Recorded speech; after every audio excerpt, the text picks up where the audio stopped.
what is networking? To be honest with you, I find this topic kind of a tough sell.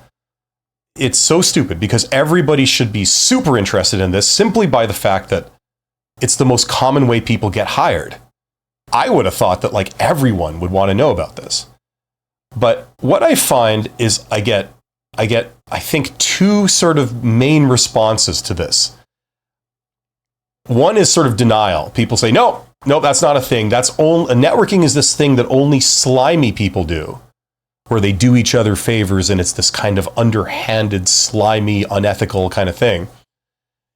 And the other thing I get is people saying, it can't be done. It's only done by elites. It could never be done by someone like me. You know, what right do I have to talk to anyone else? So it's not an option for me. That's what I find people's reaction is to this. It's so perplexing to me. Maybe I've been doing this for too many years. I mean, I'm an introvert. I'm not an extrovert. You know, don't be fooled by the fact that I can talk in an office by myself. That doesn't make me an extrovert.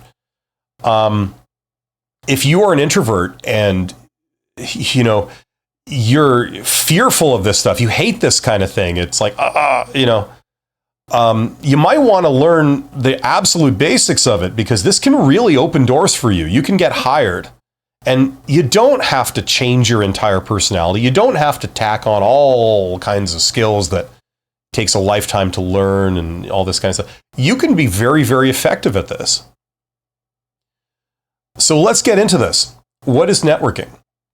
Okay, I threw together a couple of notes on this. Okay, now, oh yeah, that's right. I was going to, in an effort to try and make this more visually interesting, I was going to include more ChatGPT type stuff. It's also a subtle way of encouraging people to use ChatGPT that have never used it before. Okay. But just as I adjust my camera here, there we go. But yeah, you know, let's do this using this. I don't have a big plan of how I'm going to do it, but let's see. Okay. I've got to operate my own equipment here.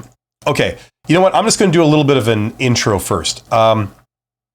Okay, as I said, the two things that people say often is I'm not good at networking and that it's hard. And both of those are false. If you can talk to another human being, you can do this. Okay. Usually, if you're talking to another person who's very similar to you, it's usually not that hard. So if you're a technical introverted type person and you're talking to another technical introverted type person, presumably about something technical, does that seem hard? Does that seem like an impossible thing? Have you ever had like a conversation with somebody about what they do and what they do is very similar to what you do, right? That's not hard. You know, you can ask people technical questions about how they do their thing. Or if this is outside of the work context, like let's say you're a fan of something or you're in a hobby group and you're a fan of, I don't know, painting little lead figurines or collecting little glass unicorns or, you know, something like that. And you talk to somebody else who's into collecting little glass figurines and unicorns, you know, and you're talking shop. You're talking about like, you know, the different types of glass unicorns and where you get them and, you know, the differences between them. Is that hard? Usually that's not hard for a lot of people. No matter how introverted you are, usually that's not too much of a problem, right? And that's what networking is. Congratulations, you are networking when you do that, right? You're talking to somebody else about something. Okay. Networking is about knowing people. Right? Like you don't start out knowing people. You meet people. That's what it is. And then once you know them or you know of them, which kind of is what it turns into after they're gone, you know, you now have a resource. You now have someone you could ask a question to, or you could, you know, contact and, you know, and say, you know, would you be interested in, you know, participating in this thing with me or, you know, doing this joint sort of activity together, or can I get your opinion on this, or could I Could I hit you up for that thing that you do? Could you do that for me? Like if you make glass unicorns, could you make one for me and I'll buy it from you? Whatever. Some kind of interaction, right? When I was a project manager, I had a big sort of, in the old days, you'd call it a Rolodex, like just a contact listing of the people that I would deal with for different projects. So whenever I had to deal with insurance, I don't do insurance. That's not my thing. So I would call my contact at the local insurance company, and she knew me, and I'd be able to ask her any type of insurance question. And I would, on behalf of the company, I would, pay them to do various insurance type work for us and stuff like this. So anything insurance, I would call that person, right? And then anything construction would be somebody else, right? This is the construction person we work with, and they've been working with us for years. So any type of construction question or any construction thing you need done, you call them. Ask for John, whatever, right? So you have contacts, and that's networking. So it's powerful in that now you can throw any type of insurance question at me or any type of insurance task at me, and I can get it done and I can get it answered.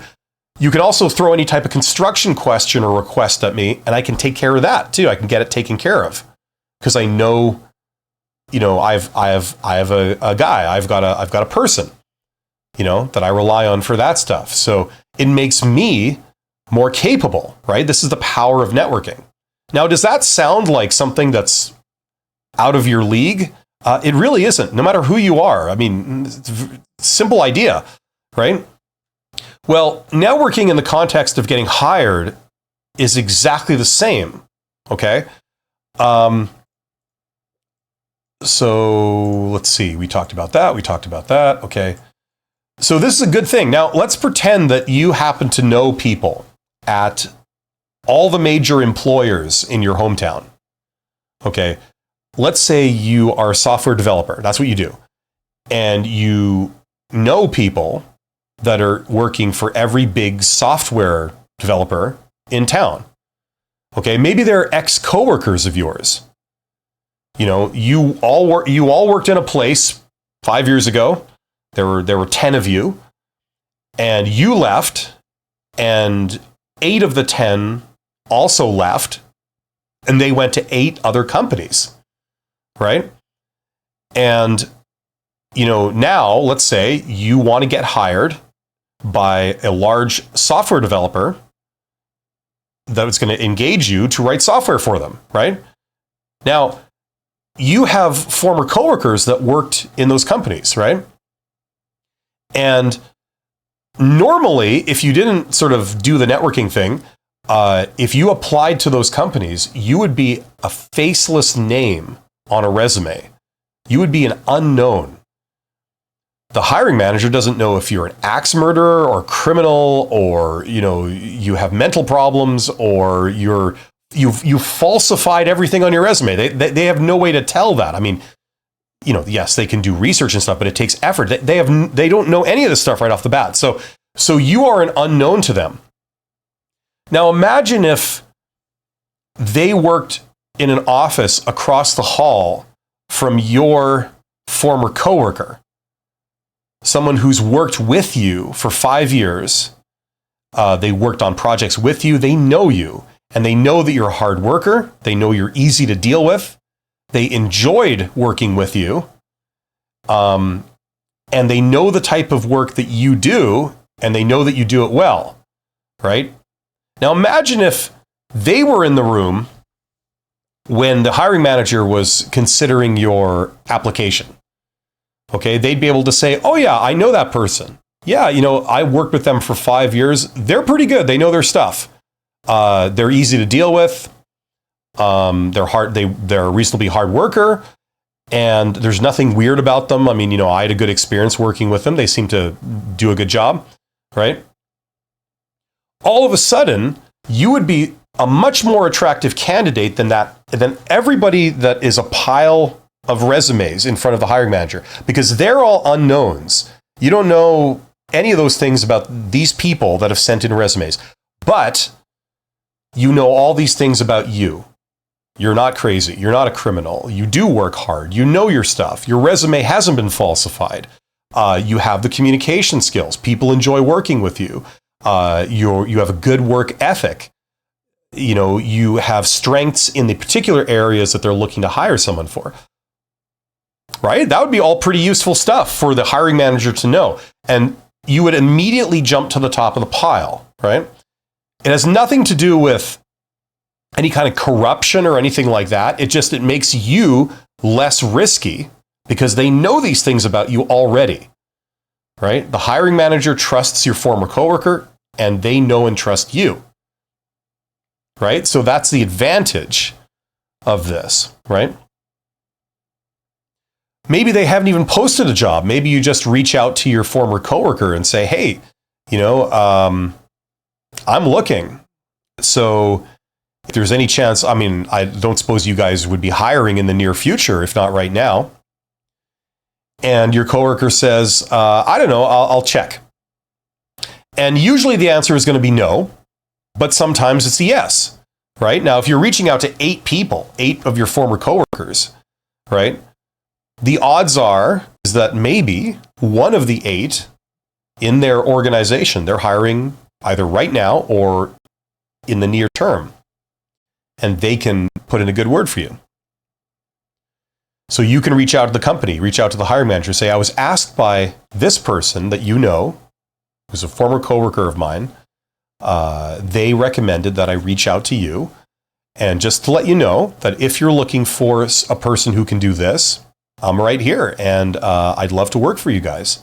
So here's my resume, and let me know if you have any questions. Thank you very much. Right? That kind of thing. And that's another way to get a job. And most people get hired through methods like these and not applying cold. And if you don't believe me on that, do your own research on it. You will find that that's true. Okay, so that's kind of what networking is. Now let's get into it. Now we've talked about what it is. Let's talk about how to do it. Okay, so can you have a conversation with someone? Do you know how to have a conversation with somebody? Let's say you just met someone. Would you feel comfortable talking to them? Some people would say yes, some people would say no. Are you capable of asking them a question? If you say, hey, did you have a problem with traffic? I had a problem with traffic. Did you have a problem with traffic? Were the roads bad for you? If you drove there? Would that be beyond your capabilities to start a conversation by asking that? I think most people would answer no. No, you could do something like that, right? And then this person starts talking, right? Now, occasionally, like 5% of the time, you encounter a real jackass and they'd say, no, I didn't have any problem. And if you don't mind, I don't need to talk to anyone right now. Or some silly thing like that. 5% of the time you might encounter someone like that. But most of the time you'll encounter just a regular friendly person who will answer your question and be cordial about it. And they'll say, no, the roads are actually good for me, but I know that this part of the city or whatever, it gets congested regularly. So I can well believe that you might have had problems coming in. Right? And that can be the beginning of a conversation. It's the icebreaker. Right? Now, the next question you got to ask yourself is, are you capable of asking them questions about something that likely they would enjoy talking about? What do people like talking about? Themselves, right? That's a human failing. We find ourselves super interesting. We find what we think really, really awesome. And we think that everyone would want to know, right? We also find like our jobs and stuff. We've got a lot to say about our jobs and we enjoy talking about. If we feel that someone is genuinely interested in listening, we enjoy talking about stuff we know and that we like. If you watch movies for fun, or you do sports for fun, or you have hobbies, if you felt that the other person genuinely was interested in this hobby that you share, that you really enjoy, it usually feels very good to talk about it, to say what you think about it and what your opinions are about it. You know what I mean? So the question is, can you ask someone a question about something that they'll likely know about and want to talk about? Are you capable of doing that? Especially if you've already sort of broken the ice. Most people would say yes. Most people, yeah, I could ask them a question. If you're a computer programmer, you're talking to another computer programmer, you say, how do you write this type of code? Do you do this method or do you do that method? Which one do you use? Right? Like you can ask questions like that, right? And the other person can answer you. They say, oh, I always use this. You see, I found that this one works better because of this, right? That's all you have to do to network. That's it. You have to do those two things. You have to be able to strike up a conversation with somebody, usually an icebreaker, where you maybe ask a question, and you talk about something that you both have in common. The traffic thing fit that example, where if you both drove to that location, like it's a business place, you both came from home, and if you drove there, you have the traffic in common, right? You know what I mean? So you could ask, did you have problems getting here, or did you get stopped by the rain? Like whatever, that kind of stuff. And that just breaks the ice. That gets them talking. And then, if you're capable of asking questions about something that they might want to talk about, which is themselves and their job and what they do, all you have to do is come across like you're genuinely interested. Presumably you are, right? And that's all you have to do. You can have an awesome conversation with a stranger. You can learn a ton about what they do, what their thoughts are about, how things are done. You could learn a bit. And that person will think you're awesome. If they feel that you're interested, they'll think you're awesome. How often do you get someone coming up to you who is genuinely interested in the stuff that you do, saying, hey, what do you think of this? Like, how do you do that? Is that, and then you talk all about it, and they seem to genuinely care and are taking it in. It's very flattering, isn't it? People love that. Okay, so if you can do that, you can do networking. That's all networking really is. Okay? Now imagine if you were doing that with people that had the power to hire you. You're a software developer. You're talking to a person who runs a department of software developers. They're one level higher than you, okay? They're the boss, but they used to be in your position. They did your thing for years. You understand software development. They understand software development. And you're asking them about like how they do their job or what their opinions are of software development, and they'll go on forever, especially if they think you're interested. And then at the end of it, they'll love you. They'll think, wow, I really enjoy talking to you. Right? Now, after you've done that, it might be possible to approach that person again and say, hey, just so you know, if ever you're looking for a software developer, let me know, because I think I was really impressed by what you said the other day. I know of your company. I'd love to work there. So if ever there is an opportunity, give me a call. Does that seem beyond you? For most people, I would say no, that shouldn't be beyond you. That should be pretty simple stuff to do, right? And imagine if you could do all the connecting with people over social networking. You don't have to do it in person if you don't want to. You can do it in person, but if you're an introverted type, you're a technical type, the connecting with people and getting that conversation, that's all done virtually, right? Then you can do this.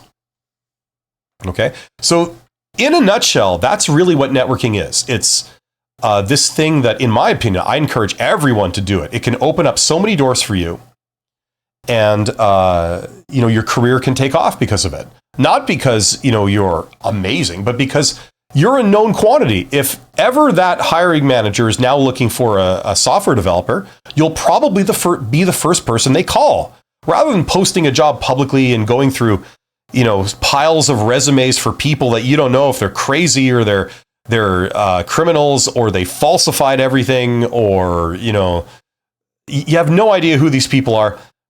they've already met you, they already like you, and they already know that you know your stuff. So you would jump to the top of the pile if ever they were looking for a software developer, right? That's the idea. So hopefully that makes sense. That's what I have to say.